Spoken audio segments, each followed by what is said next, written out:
Alright guys, here we go, episode 29. This week play against the BYU Brigham Young Cougars. Doing alright offensively and defensively. Could do a little bit better on offense, but I'm taking middle of the road across the board. It's not too bad. Top players, we got Stuckey Matthews Hurd, not to be confused with my running back Stuckey, NCAA auto-generated names. Makes them very similar. They got two offensive linemen that are their top players, so we got to look out for that. And even though Goff is hurt, so that helps. So that means my defense can hopefully get through that line. But we're ready to get into this game, get into some gameplay here. First drive, I get the ball first, and Hurd's 1-for-1 passing. Been running the ball pretty good. Do a little screen pass here, see if I can make something happen. And they don't really cover Carrington, so I dump it over the top of number 6.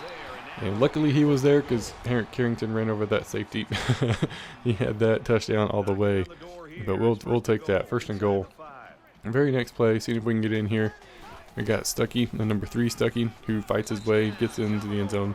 We get on the board real quick. Don't waste any time getting on the board, maybe like 2 minutes later. So right after the extra point, we got a studio update.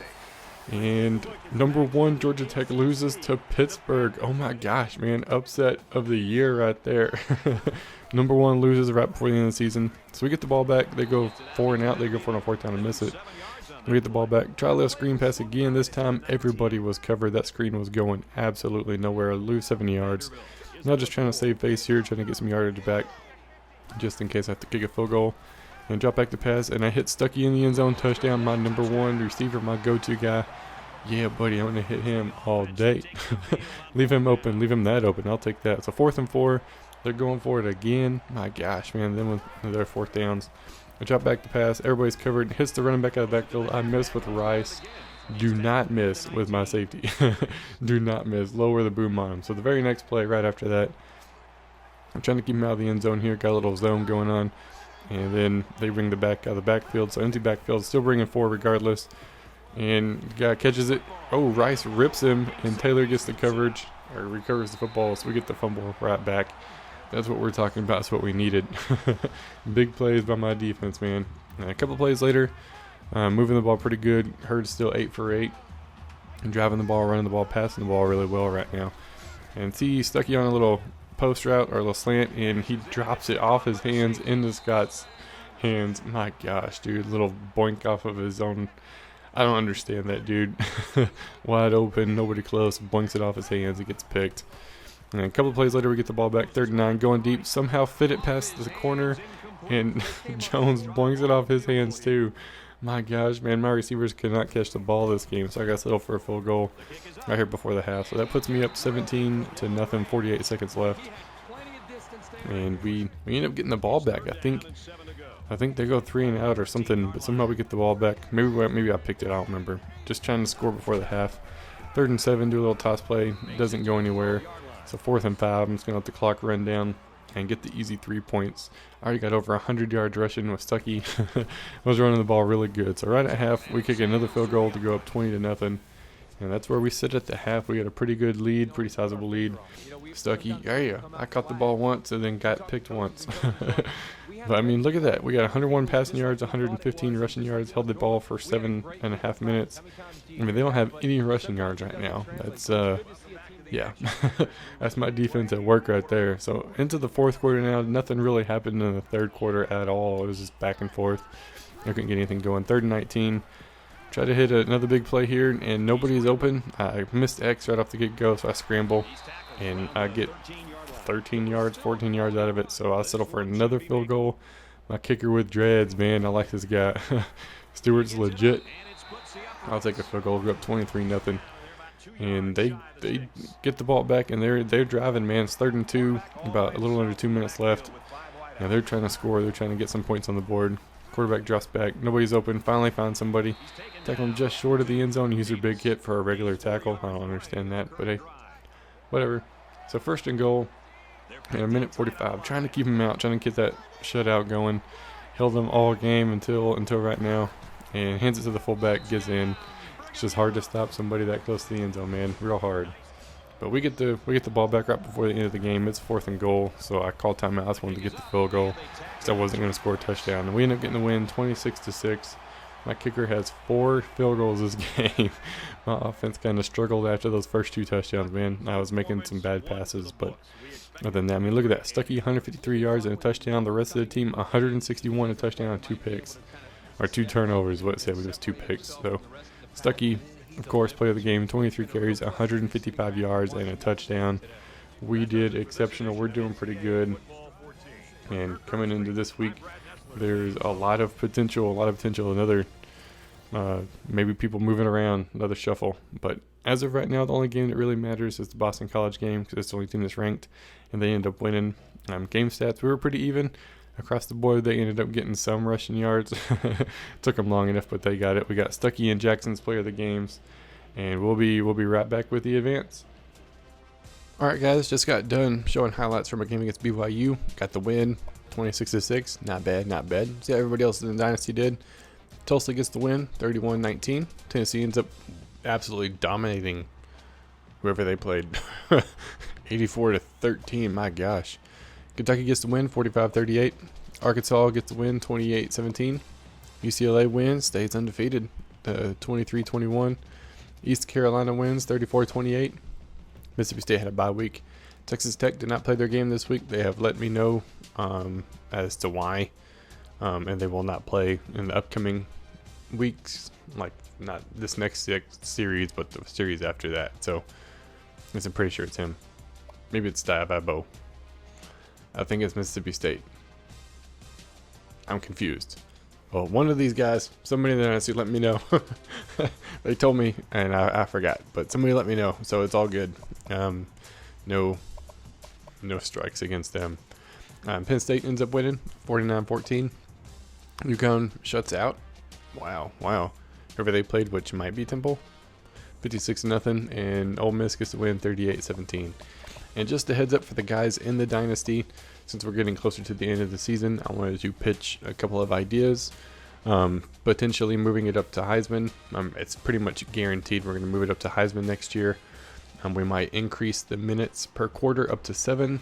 Not necessarily for the computer games. It's mostly for the user games, since we have a lot of user games, and I'm going to purposely schedule everybody at least 1, if not 2 user games in the Dynasty. That way everybody plays the same amount of users. Nobody gets a free ride type situation.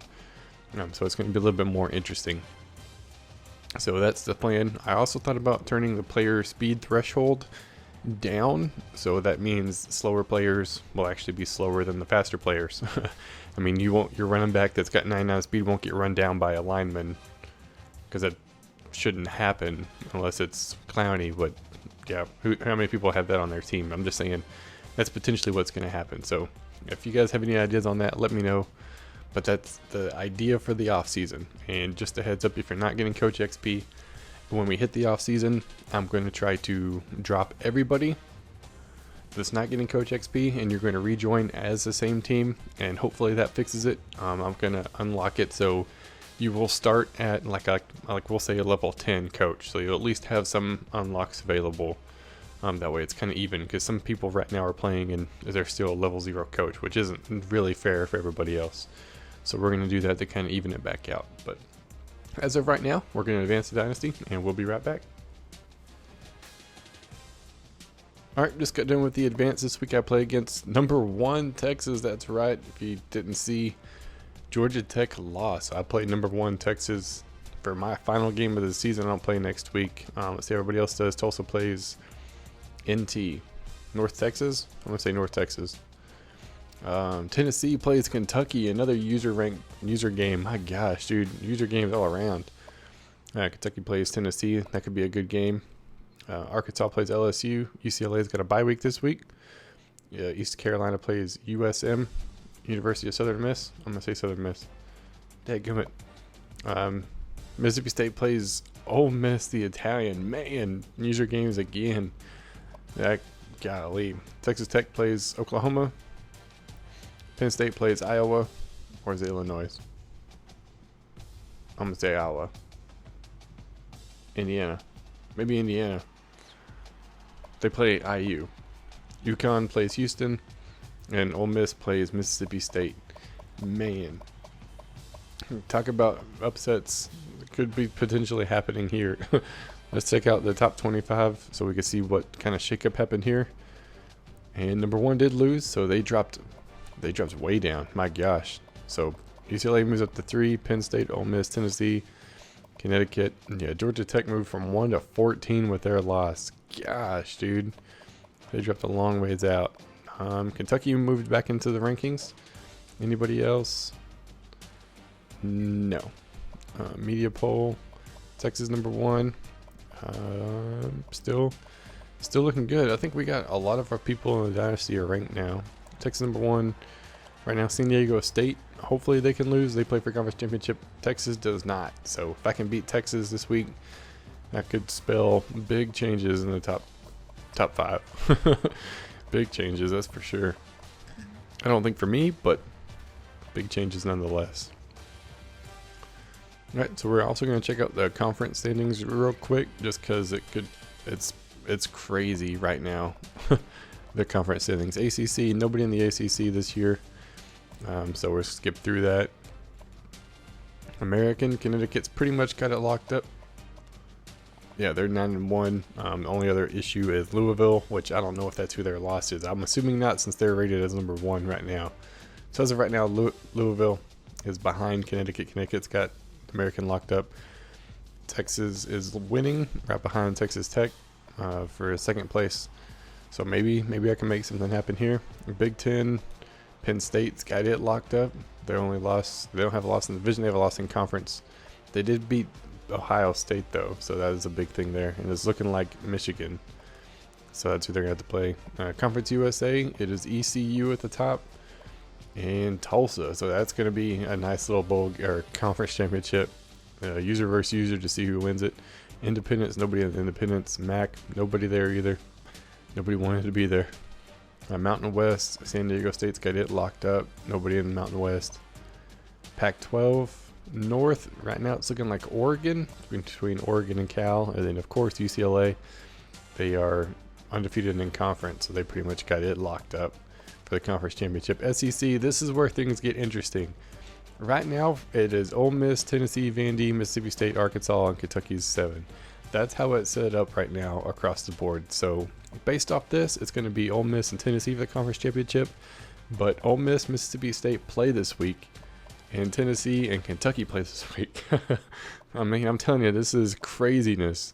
So if for some reason something happens in the top 25, let's say Kentucky beats Tennessee, that could potentially put me back in the conference championship. It's really weird, man. It is. And I don't even know. It's like, because I beat Kentucky, but Tennessee beat me. But if Kentucky beats Tennessee, then like nobody has a tiebreaker. So I don't know how that's going to work. As long as I can beat Texas. So potential changes in our side. And in the West, Ole Miss has it locked up right now. Even though Ole Miss lost to Arkansas. But Arkansas lost to Mississippi State. So if Ole Miss beats Mississippi State, there is no tiebreaker. Like, it's crazy, man. SEC is coming down to the wire, that is for sure. This week pretty much decides who's playing for the conference championship based off the user games. So exciting, dude. This is what keeps everybody interested, man. Exciting stuff going on in the SEC. Let's check out the Heisman Watch just to check it real quick. We got Banks, Stuckey, yeah. Petway from Penn State, he's up there too. Maryland and Notre Dame. So we got two user players up there. Awards finalists. We're just going to run through that real quick just to see if anybody has changed. Got Massey up there. Ole Miss right behind 3 and 4. We're just going to look at the top. Vandy, Penn State right there behind me again. Mississippi State is on that list too. Anybody? Oh, Ole Miss has that pretty much locked up. Arkansas is not too far behind. Notre Dame, my gosh, with their line. Zeesh. Great. And there, Texas Center, that's where I play. And then Texas Center. I see Ole Miss, UConn right there behind. Penn State, got that pretty much locked up. We got Ole Miss right there too. Mississippi State for the Thorpe. Anybody close? Close best returner, UCLA, Mississippi State, Stuckey back there, Penn State. And we got user controlled players everywhere. That's for sure. We're going to check the bowl projections just to see where as of right now, everybody is potentially playing for the bowls. Like I said, this week is going to decide a lot. Tulsa is going to play Nevada at the moment. They have a bowl game, bowl berth. Connecticut plays Central Michigan. Anybody else? I'll try not to skip over anybody. I don't think I will, though. ECU, South Carolina. That could be a good game. Right there.